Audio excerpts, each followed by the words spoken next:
Talking about the relevance of building counselling relationship. ठीक है, तो first of all what is building counselling relationship. ठीक है, कि हाउ टू बिल्ड इन सबके बारे में हम बात करेंगे. तो सबसे पहले जो प्रोसेस होता है काउंसलिंग के अंदर, जो डेवलप करने के लिए प्रोसेस ऑफ काउंसलिंग जो है वो एक डिफाइनेबल स्टेजेस में होता है. तो ये जो स्टेजेस हैं, जो स्टेप्स हैं, उसकी ऑलरेडी वीडियो मेरे चैनल पर है, आप पहले वो देखिए जिससे आपके थोड़े बेसिक्स क्लियर होंगे. राइट. तो जब हम आपके वो स्टेजेस हो रहे हैं तो उसमें आप क्या कर रहे हो, काउंसलिंग रिलेशनशिप बिल्ड कर रहे हो. तो अब ये दो तरीके से होता है, battle for structure and battle for initiative. Battle for structure में आप बताते हो क्या स्केड्यूल है, क्या फीस है, पार्टिसिपेशन कैसी होगी सेशंस में.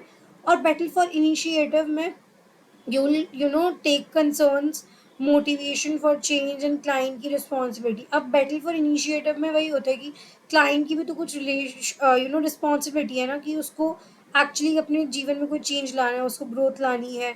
आपका अब जो उसका बिहेवियर चेंज है उसको वो करना है.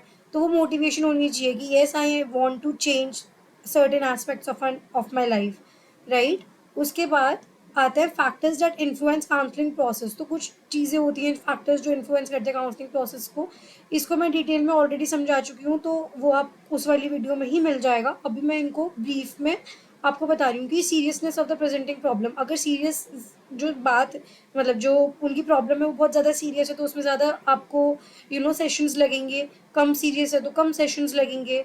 तो उसी के बारे में बात करिए. फिर यहाँ रिसर्च के बारे में बात की कि 50% ऑफ जो क्लाइंट है वो डायग्नोज्ड है विद एंजाइटी और डिप्रेशन. उनको उनकी जो सिचुएशन थी बहुत इम्प्रूव हो गई बाय 8 से 13 सेशन, और 85% क्लाइंट्स की तब इम्प्रूव हुई 1 साल की वीकली ट्रीटमेंट लेने के बाद. अब स्ट्रक्चर के बारे में आप उन्हें बताओगे कि स्ट्रक्चर क्या रहने वाला है आपका. इसके अंदर आप उनको कंडीशंस के बारे में बताओगे, प्रोसीजर, पैरामीटर्स ऑफ काउंसलिंग के बारे में बताओगे. अब इसके अंदर कुछ प्रैक्टिकल गाइडलाइंस होती हैं जो बिल्डिंग स्ट्रक्चर के अंदर बहुत ज़रूरी होती हैं, जैसे कि टाइम लिमिट पता होनी चाहिए, एकदम डिफाइंड होनी चाहिए कि भाई 50 मिनट का सेशन होने वाला है. एक्शन लिमिट्स होती हैं कि for the prevention of destructive behaviour, कि कुछ डिस्ट्रक्टिव बिहेवियर ना हो तो आपको पता होना चाहिए. रोल लिमिट होनी चाहिए कि भाई मेरा ये रोल है एज अ थेरेपिस्ट, और एज अ क्लाइंट आपका ये रोल है कि you have to be you know participative in the process. तो what will be expected from each participant. तो आपको मतलब रोल लिमिट्स में ये भी होगा कि अगर हम लोग कोई एक्टिविटी करा रहे हैं तो उससे क्या एक्सपेक्ट किया जा सकता है. अब उसके बाद आता है प्रोसीजरल लिमिट. उसमें होता है in which client given responsibility to work on specific goals और नीड, कि आपकी रिस्पॉन्सिबिलिटी है आप इस पर्टिकुलर गोल पे काम करें, या जो भी आपको होमवर्क दिया जा रहा है, जो भी दिया जा रहा है वो करें. फिर उसके बाद फी स्ट्रक्चर के बारे में आप उनको पहले ही अच्छे से बता देंगे.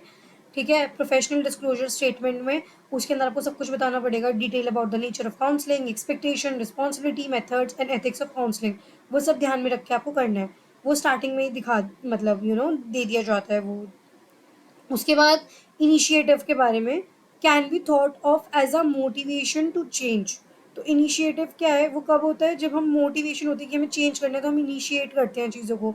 फिर scapegoating. What is scapegoating? Blaming a person when the problem was entirely his or her fault, when the problem was not entirely his or her fault. तो जब मेरा फॉल्ट नहीं है फिर भी मैं उसको ब्लेम कर रही हूँ, तो तभी सिचुएशन होती है उसको हम कहते हैं स्केप गोटिंग. तो when counsellors blaming themselves for their client if counselling is not successful. तो अगर काउंसलिंग सक्सेसफुल नहीं है और काउंसलर क्या अपने आप को ब्लेम कर रहा है, या फिर क्लाइंट को ब्लेम कर रहा है अगर क्लाइंट का जो काउंसलिंग है वो नहीं हुई है सक्सेसफुल. और रोल रिवर्सल एक्सरसाइज क्या होती है? Promote counsellor empathy and an excellent technique to use at such time. तो वही रोल रिवर्सल कर लेते हैं कि आप काउंसलर हो, मैं क्लाइंट हूँ, अब आप इनिशिएट करो. कई बार ऐसा होता है रिलक्टेंट होता है क्लाइंट, बहुत गार्डेड होता है, वो नहीं बता रहा, तो इस ये टेक्निक काम में आती है उस वक्त. अब रिलक्टेंट क्लाइंट क्या है? Referred by third party is frequently unmotivated to seek help. तो कुछ क्लाइंट ऐसे होते हैं जो बिल्कुल अनमोटिवेटेड है, उनको हेल्प ही नहीं चाहिए, तो रिलेक्टेड क्लाइंट होते हैं. रेजिस्टेंट क्लाइंट कौन होते हैं? जो पर्सन अनविलिंग है, अनरेडी है एंड अपोज टू चेंज. मतलब उसे चेंज ही नहीं चाहिए. ठीक है, लेकिन वो हेल्प सीख करना चाह रहा है. वो काउंसलिंग लेगा लेकिन काउंसलिंग लेगा लेकिन चेंज के लिए विलिंग नहीं है. जबकि रिलेक्टेंट क्लाइंट क्या है? वो अनमोटिवेटेड है, वो चाहता ही नहीं है करना, उसको किसी और ने भेज दिया है बस. ठीक है. तो रेजिस्टेंट क्लाइंट जो है वो इमोशनल पेन से नहीं गुजरना चाहता, या फिर पर्सपेक्टिव अपना चेंज नहीं करना चाहता. Resistance is the simplest statement I don't no, मतलब मुझे नहीं पता. ठीक है, मतलब हर चीज़ में आप कुछ भी पूछ रहे हो, I don't know, I don't know, I know, I don't know, यही करे जा रहा है। Make the counsellor next move difficult and protect the client from having to take any action. अब counsellor can help the client win the battle for initiative and achieve success in counselling in several ways, जिसमें आप anticipate कर रहे हो उनका anger, frustration, decisiveness and some client display counsellor realise number of know of their clients and reluctant or resistant work with these individual। तो वही आप उनके बारे में देख रहे हो कि मतलब एंटिसिपेट कर रहे हो उनका एंगर, फ्रस्ट्रेशन किस तरफ से आ रहा है, क्यों आ रहा है। फिर होता है कि आप उनकी चीज़ों को एक्सेप्टेंस दिखा रहे हो, पेशेंस दिखा रहे हो, तो उसको लगता है कि नॉन जजमेंट एटीट्यूड है, तो वो धीरे धीरे डिस्क्लोज करने लग जाते हैं। फिर तीसरा होता है यूज परसुएजन। परसुएजन में क्या होता है, ये प्रोसेस है बाय विच पर्सन एटीट्यूड्स और बिहेवियर देखते हैं हम, ठीक है। तो अब इसमें क्या करता है, वो दो तरीके से कर सकता है। तो how counsellor respond to the client directly और इनडायरेक्टली, आप कैसे उसको परसुएट करवा रहे हो, कैसे आप रिएक्ट कर रहे हो। दो तरीके से हो सकती है। पहली होती है foot in the door, door in the face. Foot in the door में आप छोटी सी चीज़ से बड़ी रिक्वेस्ट पे जाते हो। डोर इन द उसमें उल्टा होता है, उसमें आप बड़ी से छोटी चीज़ पे जा रहे हो कि जैसे कि बताओ, डोर इन द फेस, छोटी चीज़ बड़ी चीज़ मांग ली तो वो नहीं दे पा रहे, तो छोटी चीज़ पे हम लोग ने नेगोशिएट कर लिया, that is door in the face. Foot in the door में होगा माइनर टू मेजर, पहले आप जैसे उंगली पकड़ा के हाथ पकड़ने वाली चीज़, छोटी सी चीज़ मांगी और फिर वहाँ जाके ज़्यादा चीज़ कर दी।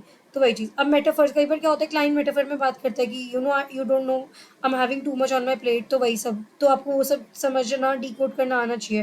What does a fighter do when he gets badly beaten up every time he fights. तो ऐसी वो चीज़ें बताएगा, तो आपको समझना पड़ेगा उसको। Mattering, you are important and significant to the world around us, तो ये भी बताना ज़रूरी होता है कि yes, you and your problem actually matter to us. फिर उसके बाद आता है फिजिकल सेटिंग्स कैसी है, वो भी डिपेंड करता है। फिजिकल सेटिंग्स में मतलब वहाँ का इन्वायरमेंट, आपका सेटअप का क्या है, एसेसरीज कैसी है, colour, furniture, room design, lightning, smell, sound, texture and thermal conditioning कैसी है।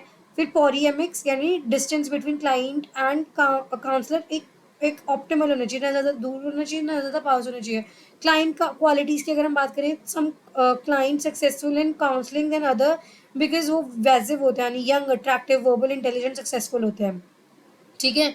और लेस सक्सेसफुल क्लाइंट्स कौन से होते हैं, हाउंड्स या फिर डुड्स। तो हाउंड्स क्या है, homely, old, unintelligent, non verbal, disadvantage. Duds क्या हो गया, dumb, unintelligent and disadvantaged. Physically attractive जो होते हैं उनको माना जाता है कि वो ज़्यादा हेल्दी होते हैं, रिस्पॉन्ड करते हैं बेटर तरीके से और पॉजिटिवली, तो इसीलिए, ठीक है। उसके बाद नॉन वर्बल बिहेवियर क्या होता है, behaviour, expression, gestures, eye contact, vocal quality, क्या है वो सब, ठीक है। काउंसलर क्वालिटीज कौन सी होनी चाहिए, वैसे हम लोग इसके बारे में अच्छे से डिटेल पढ़ चुके हैं, बट फिर भी चार बता देते हैं। Expertness, attractiveness, trustworthiness, communicate.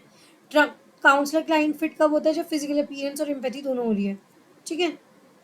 अब जो मेजरली हम इस चीज़ में पढ़ने वाले हैं, इस types of initial interviews, what are initial interviews and उसके टाइप्स, ठीक है। तो काउंसलिंग प्रोसेस जो है वो बिगिन करता है विद इनिशियल सेशंस।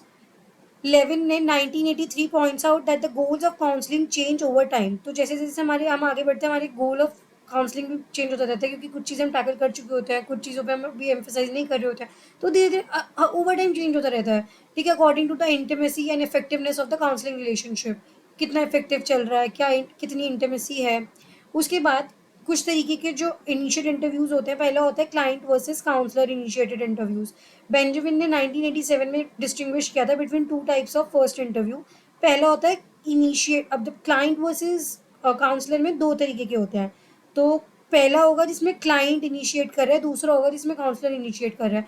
तो जिसमें क्लाइंट इनिशिएट करता है, when the first session is requested by the counsellor, तो क्या होता है जब कोई पहला जो सेशन है वो काउंसलर जो है वो रिक्वेस्ट कर रहा है, Benjamin believes that the counselor should immediately state his or her reason for wanting to see the client। तो उसको बताना चाहिए कि वो क्यों बुलाना चाह रहा है, उसको रीजन दो कि भाई मैं आज तुम्हें क्यों बुला रही हो, तुम मुझे, तो वो आप बता रहे हो। फिर इनिशिएटेड बाय काउंसलर भी होते हैं, ठीक है। ये होता है काउंसलर वाला। एक कुछ होता है क्लाइंट्स का, कि क्लाइंट जो है वो आके बताता है कि मैं किस लिए आया हूँ, और और जो काउंसलर वाला होता है उसको स्टेट करना होता है कि आज तुमने मुझे क्यों बुला लिया। अब मैथी 1983 advocate that the counsellor presentation about themselves and their functioning be multimodal, ठीक है। ये अगेन इंपॉर्टेंट है कि how counsellor actually present themselves, ठीक है। और उनकी फंक्शनिंग वो बहुत तरीके की हो सकती है, विजुअली आप दिखा सकते हो अपने आप को, ऑडिटरी, रिटन, डिस्क्रिप्टिव, स्पोकन, ठीक है। अब इंफॉर्मेशन ओरिएंटेड फर्स्ट इंटरव्यू भी होते हैं, ठीक है। इसके अंदर क्या होता है, कॉलमेंट points out that the initial counselling interview can fulfil two function, वो फुलफिल कर सकते हैं दो फंक्शन। पहला, it can be an intake interview to collect needed infos about the client. ठीक है, तो अब इसमें क्या होता है, जब हम इंफॉर्मेशन ओरिएंटेड फर्स्ट इंटरव्यू रखते हैं ना, तो उसके अंदर हम हमारा जो इंटरव्यू होता है वो दो फंक्शन करता है। पहला, it can be an intake interview to collect needed information, जो हमें इन्फॉर्मेशन चाहिए अबाउट द क्लाइंट वो ले रहे हैं। जैसे केस हिस्ट्री के वक्त होता है, आप इन्फॉर्मेशन लेते हो about the client. It can signal the beginning of a relationship, तो उससे पता चलता है कि रिलेशनशिप अब स्टार्ट हो रहा है, तो बेसिक इन्फॉर्मेशन का वो होता है लेन देन, बिल्कुल। ठीक है, the probe is a question that usually begins with who, what, where and how. तो प्रोब क्या एक क्वेश्चन होता है, इसमें हु, व्हाट, वेयर, हाउ के बारे में बात करते हैं, कि हर चीज़ के बारे में। तो आप मतलब इन डेप्थ से जानना चाह रहे हो। It requires a more than a one word response, तो वो क्या कहते हैं, सब्जेक्टिव आंसर्स होते हैं, ऑब्जेक्टिव आंसर्स नहीं होते उनके। For example, why are you doing that, क्यों कर रहे हो तुम, तो अब वो ऐसे ही थोड़ी बोल देगा, मतलब कुछ अच्छे से बताएगा ना, मैं इसलिए इसलिए कर रहा हूँ। तो वो तो क्या है, ओपन एंडेड आंसर्स हैं। Now, an accent is highlighting the last few words of the client.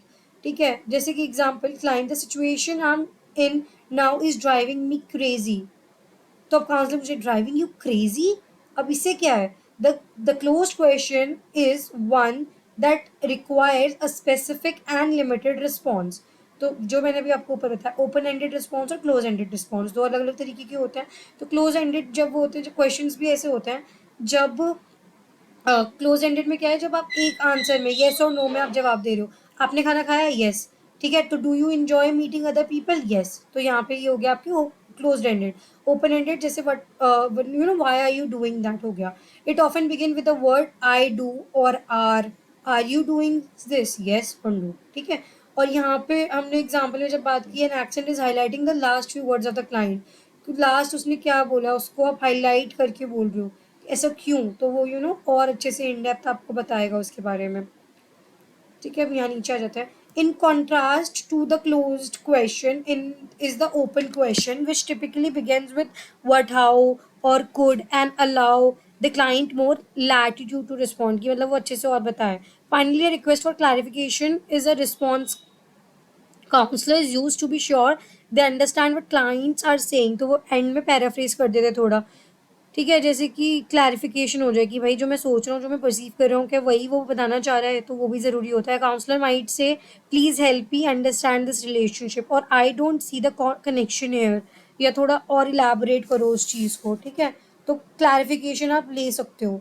अब relationship oriented first interview, interviews that focus on feelings or relationship dynamics differ markedly from info was oriented first session। तो जो interviews होते हैं ना, वो focus करते हैं कि फील, ये जो रिलेशनशिप ओरिएंटेड होता है। अब पहला कौन सा था, क्लाइंट वर्सेस काउंसलर इनिशिएटेड। दूसरा क्या था, इंफॉर्मेशन ओरिएंटेड वाला।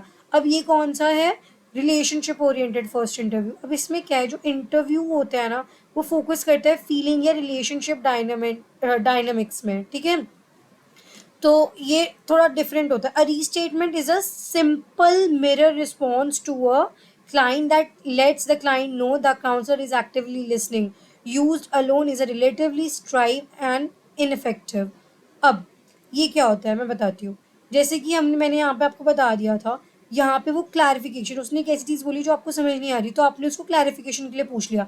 बट जो मैंने पैराफ्रेजिंग वाली बात बोली थी, वो यहाँ आएगी कि पैराफ्रेज करते हो। जब उन्होंने पूरी अपनी सिचुएशन बता दी, उसके बाद आप उसको पैराफ्रेज करियो कि आप ये कहना चाह रहे थे ना, तो उससे क्या होता है कि उसको पता चलता है कि हाँ, counsellor is actually listening to me actively, तो वो होता है। तो वही, अगर अलोन सिर्फ आप रीस्टेट कर दोगे, तो उससे क्या होगा, वो रिलेटिवली स्टेराइल होता है और इनफेक्टिव होता है। I am not sure if I ever find a suitable partner, my job keeps me on the road and isolated. तो काउंसलर बोल रहा है, you don't know if you will ever find a spouse because of the nature of your job. तो यहाँ पे उसको paraphrase करके दूसरे तरीके से बोल दिया है, बट बात वही है, लेकिन उससे पता चले कि हाँ ऐसा हो रहा है और वो समझ पा रहा है। ठीक है, a reflection of feeling is similar to a restatement, but it deals with verbal और नॉन वर्बल एक्सप्रेशन। तो रिफ्लेक्शन ऑफ फीलिंग्स में होता है कि आप वर्बली और नॉन वर्बली एक्सप्रेस कर सकते हो। ठीक है, अब समरी ऑफ द फीलिंग, अब समरी भी कर रहे हो आप फीलिंग्स की, is the act of paraphrasing a number of feeling that the client has conveyed.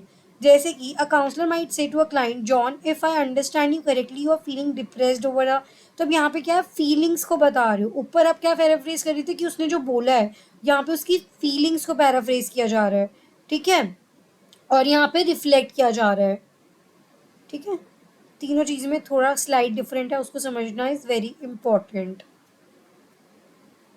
ठीक है। तो यहाँ feeling depressed over the death of your father and discourage that your friends does not help you work through your grief, ठीक है। Acknowledgement of non verbal behaviour भी होता है, differs from previous example, counsellor से to a client, I notice that your arms are folded across your chest and you are looking at the floor. तो आप उनके non verbal behaviour को देख रहे हो तो पता चलेगा कि हाँ ये एक्टिव है, बिल्कुल सुन रहे हैं, मेरी तरफ ही ध्यान है, समझ रहे हो। कंडक्टिंग द इनिशियल इंटरव्यू, अब इसमें क्या होता है, rapport this type of behaviour in which there is a genuine interest in and accepting of a client, तो जेन्युइननेस है, ठीक है। अब आईवी एंड जेलक्वेट ने 2019 में स्टेट किया था that the two most important micro skill for report is attending behaviour and client observation skills. अब ये क्या है, अब इसमें क्या होता है, देखो यहाँ पे आ जाओ, client inviting clients to focus on reason for seeking help, तो आप क्या कर रहे हो, इनवाइट कर रहे हो क्लाइंट को, ठीक है, टू कि वो फोकस करें या हेल्प सीख करें, is one way in which counsellor may initiate rapport, ठीक है। तो वो उस तरीके से कर लेते हैं कि भाई आप किस लिए आए हैं, आपको हेल्प लेनी चाहिए, वेरी गुड कि आप आए हैं, ये सब।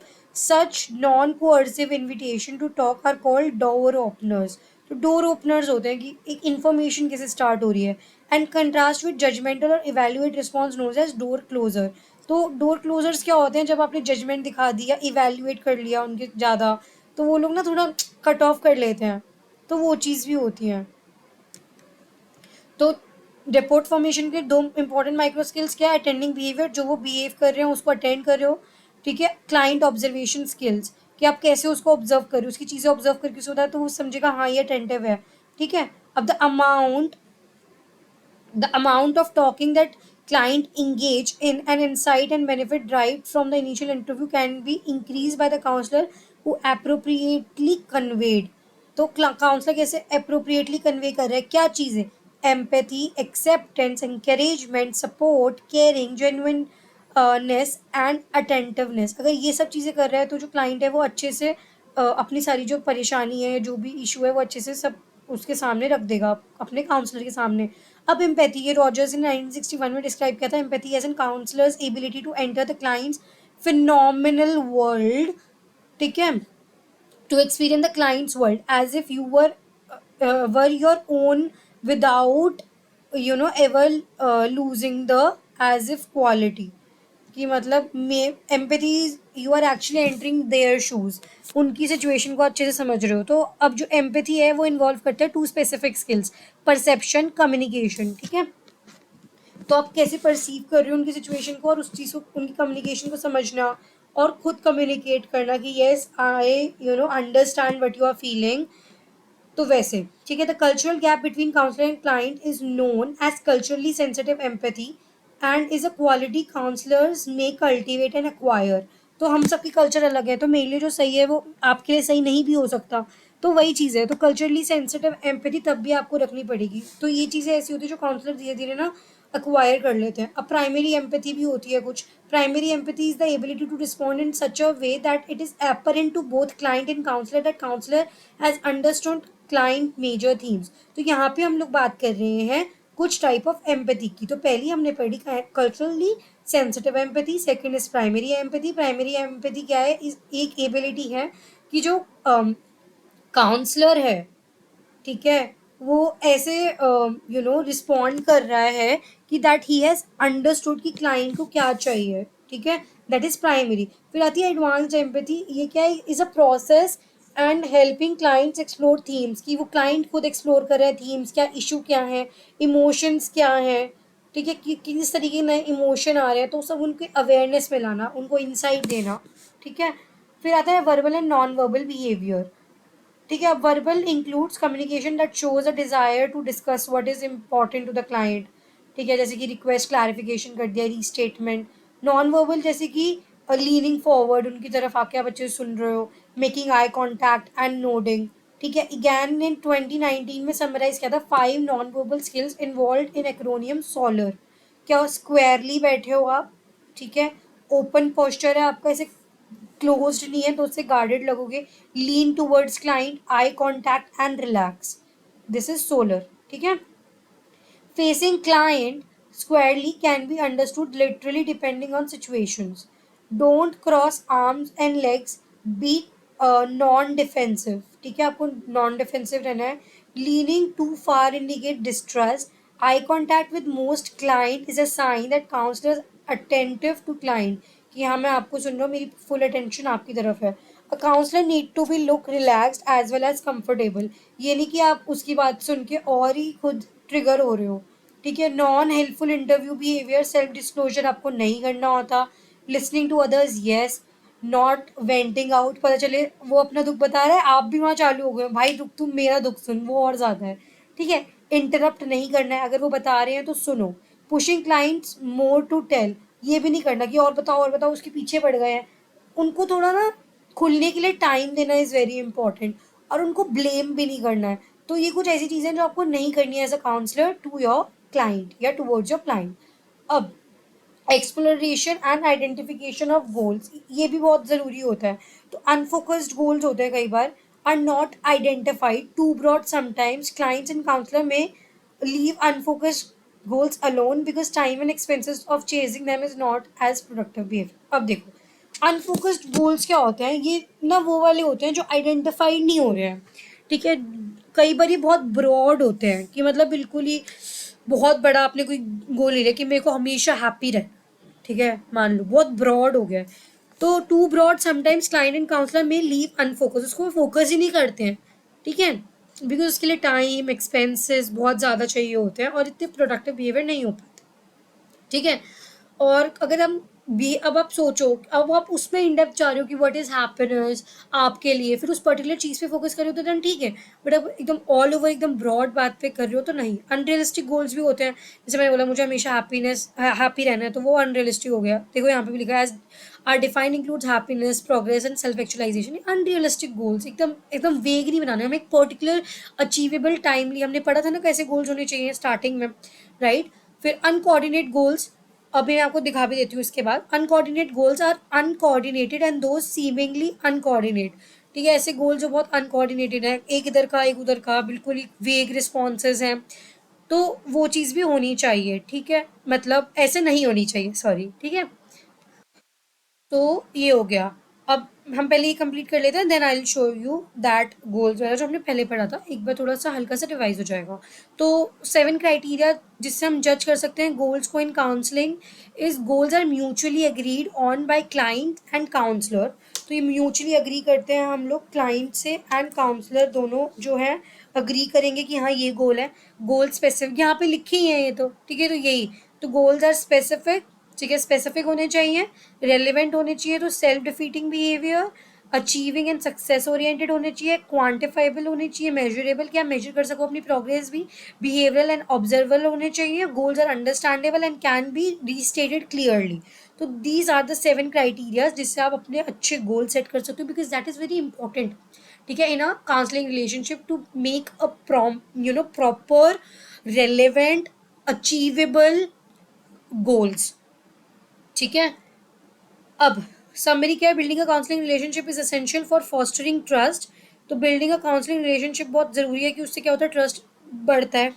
Enhance communication, facilitating exploration and insight, promoting empowerment and autonomy, supporting emotional regulation, encouraging accountability and progress, and preventing premature termination, ठीक है। तो ये सब बहुत ज़रूरी, ये सब तो इससे हमें पता चलता है कि अगर हमें ये सब चाहिए तो building counseling relationship is very very important, and that too very precisely and very beautifully. सो या हमने इन गोल्स की बात की थी ना, ultimate goals, intermediate goals and immediate goals, ठीक है। और 5 गोल्स हमने बताए थे, और उसके बाद हमने ये एक्रोनियम से ये चीज़ बताई थी, जो हमारे गोल्स होते हैं, इसको मैं थोड़ा बड़ा कर देती हूँ। दीज आर स्मार्ट गोल्स, ठीक है। It helps give the client focus direction, ये देने के लिए कि स्पेसिफिक होने चाहिए हमारे जो गोल्स हैं, ठीक है, मेजरेबल एंड मीनिंगफुल होने चाहिए, अचीवेबल एंड एक्शन ओरिएंटेड होने चाहिए, रियलिस्टिक होने चाहिए एंड टाइमली होने चाहिए। तो you should remember this acromion smart, because अगर हमारे गोल्स जो है वो क्लियरली डिफाइंड है तो उससे हमें सक्सेस एंड अचीवमेंट मिल सकती है। So I hope by I have actually made you understand all the topics that I covered today. And if you like the video, don't forget to like, share, and subscribe to my channel.